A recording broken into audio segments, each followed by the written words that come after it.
Fala pessoal, tudo bom? Hoje vamos falar sobre um detalhe do manejo cirúrgico das hérnias inguinais, que possivelmente é uma pedra no sapato de muita gente. Entender o que é uma hérnia inguinal, como diagnosticar e como tratar é algo que em geral a faculdade ensina bem, mas as peculiaridades de cada técnica cirúrgica podem confundir e inclusive são o foco de muitas questões das provas de residência. Mas fica tranquilo porque depois desse vídeo você vai dominar os detalhes anatômicos, as vantagens e as desvantagens de cada técnica operatória.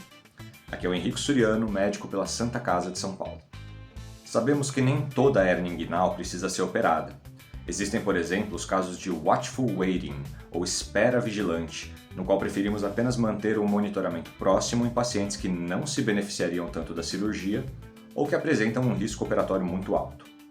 Contudo, na maioria dos casos, acabamos optando ou pela cirurgia eletiva ou pela cirurgia de urgência, então o manejo cirúrgico das hérnias inguinais é algo que a gente precisa dominar.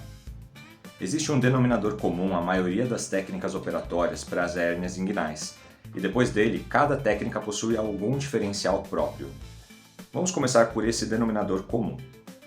Numa hernioplastia inguinal em adultos, começamos fazendo uma incisão transversal ou oblíqua na região inguinal, logo acima do ligamento inguinal, abrindo o tecido subcutâneo e a aponeurose do músculo oblíquo externo, que é onde fica o anel inguinal superficial. Entramos no canal inguinal e aí damos de cara com uma estrutura importante que varia dependendo do sexo biológico.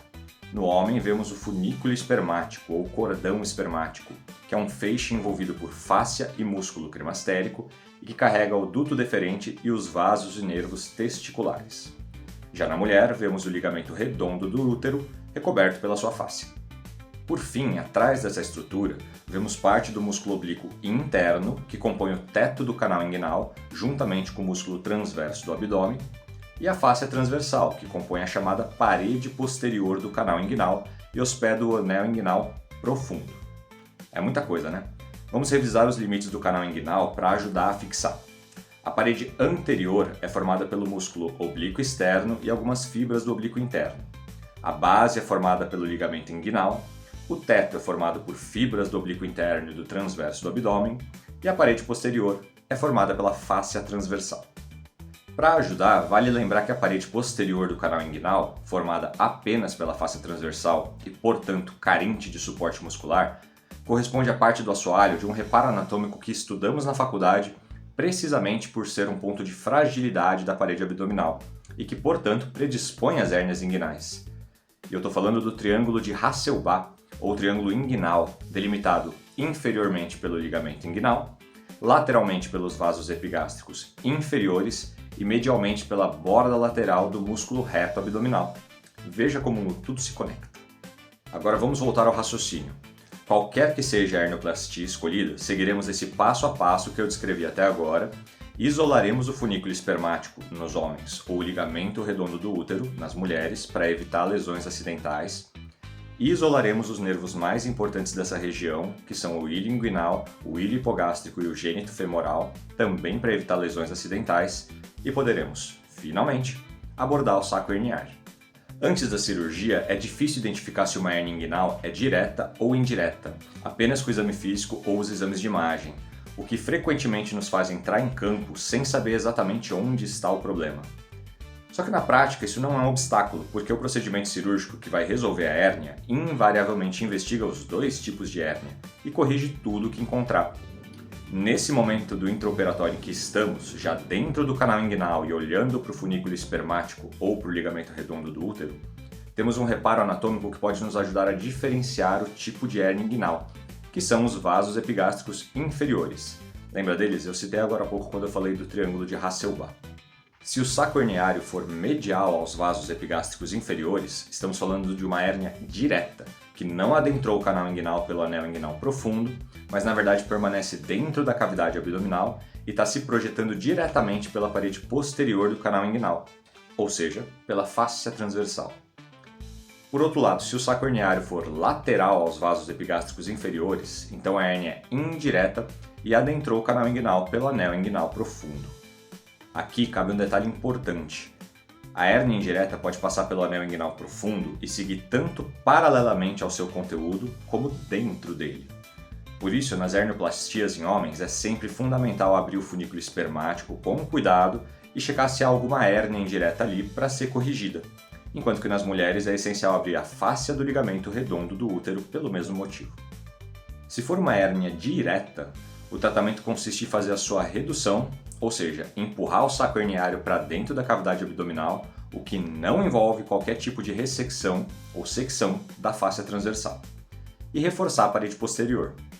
Agora, se for uma hérnia indireta, o tratamento consiste em isolar o saco herniário até a sua origem no anel inguinal profundo, reduzir ou ressecar o saco e também reforçar a parede posterior. E é exatamente nesse ponto, quando o problema foi resolvido e só nos resta reforçar a parede posterior, que entram as diferenças entre as várias técnicas operatórias. Antes de vermos uma a uma, é importante distinguir quais técnicas são de acesso por via anterior e quais são por via posterior, além de separar as que usam tela das que não usam. A principal importância de saber se a via é anterior ou posterior é que, se estivermos falando de uma hérnia recidivada, ou seja, que foi operada mas retornou, o ideal é que a nova cirurgia use uma via diferente da que foi usada na primeira cirurgia, evitando novas manipulações que gerem fibrose, dano vasculo-nervoso ou outras complicações. Quanto à tela, hoje sabemos que ela é uma excelente forma de reforçar a parede posterior e inclusive as técnicas com tela tendem a ser o padrão. Mas precisamos conhecer as suas contraindicações para saber quando indicar técnicas sem tela. E as principais contraindicações são 4. Infecções ativas na região da cirurgia, como pode ocorrer em hérnias encarceradas ou estranguladas, aumentando o risco de infecção da tela. Reações alérgicas prévias à tela ou ao seu material.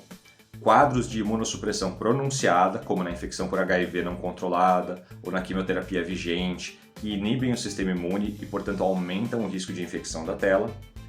E doenças que prejudicam muito a cicatrização local, como o diabetes descompensado ou a síndrome nefrótica ativa. Agora sim, vamos falar das diferentes técnicas cirúrgicas. A primeira e mais antiga é a técnica de Bassini, que é por via anterior e não usa tela.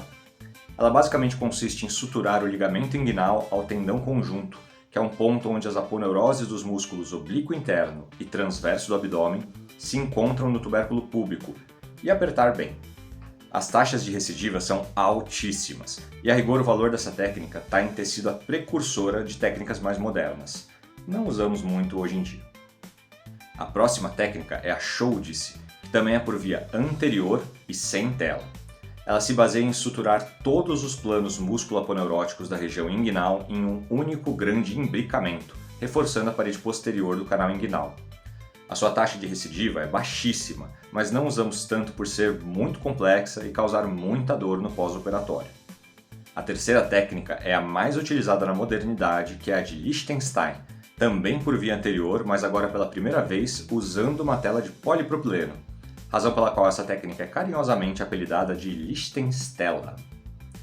Essa tela é fixada medialmente no tendão conjunto, que, vamos lembrar, é um ponto onde as aponeuroses dos músculos oblíquo interno e transverso do abdômen se encontram no tubérculo púbico, inferiormente no ligamento inguinal e superiormente na aponeurose do músculo oblíquo interno.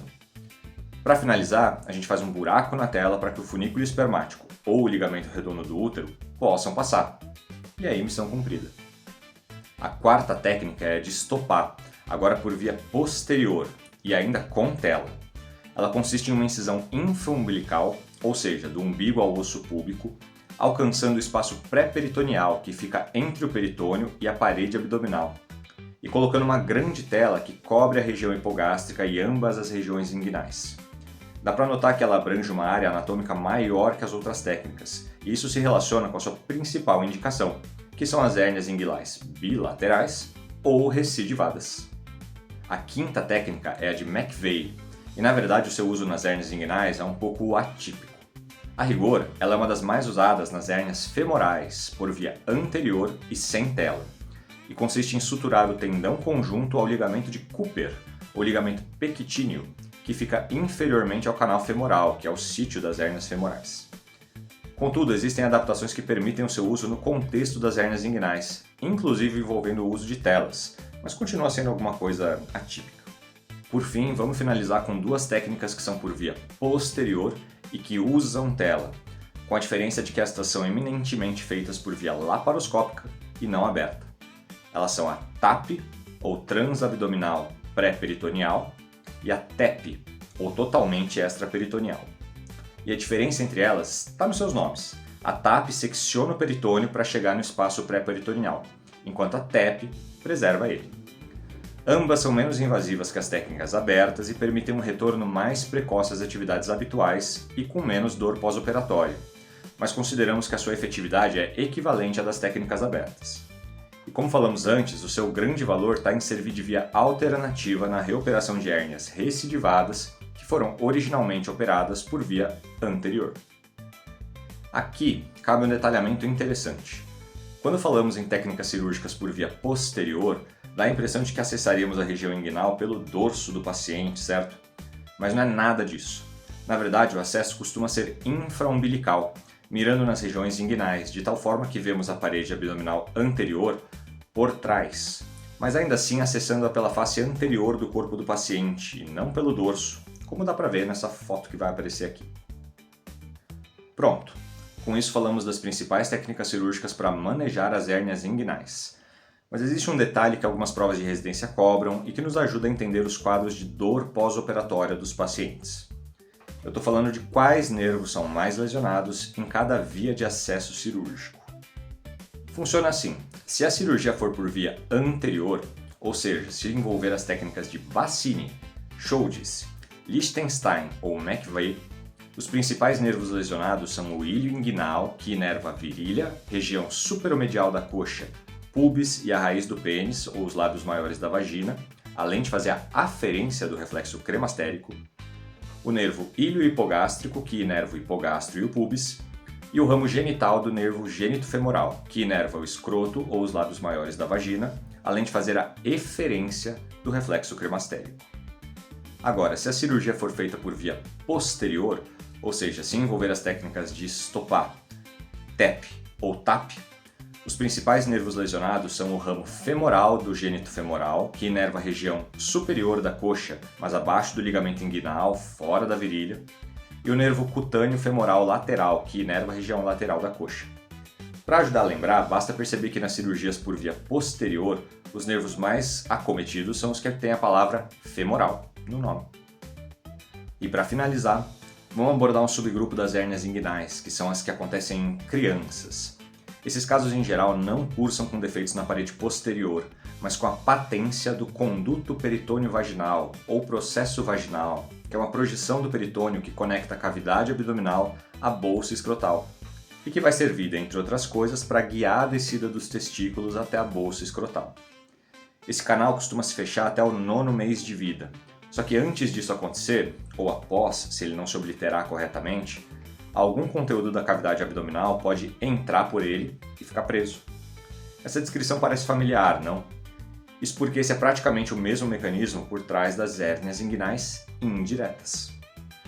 Ou seja, temos que a maioria das hérnias inguinais pediátricas são indiretas, e portanto o tratamento se baseia em fazer a ligadura alta do saco herniário próximo ao anel inguinal profundo, na face transversal, preferencialmente antes mesmo da criança sair da maternidade. E eis aqui algo que as provas cobram muito: o momento mais adequado para fazer essa cirurgia, que costuma ser quando a criança tem entre 2 a 4 semanas de vida. Porém, se por alguma razão for mais interessante fazer uma cirurgia eletiva mais tardia, podemos esperar ela completar até 13 a 15 semanas de vida, que seria algo entre 3 a 4 meses de vida. É isso, pessoal, espero que tenham gostado. Obrigado por acompanhar a discussão até aqui. Se tiver dúvidas, manda nos comentários do YouTube ou por mensagem no Instagram no @henrico.suriano. E se achou o conteúdo relevante, abordagem didática, deixa o like, me segue no YouTube e no Instagram, me recomenda para os colegas.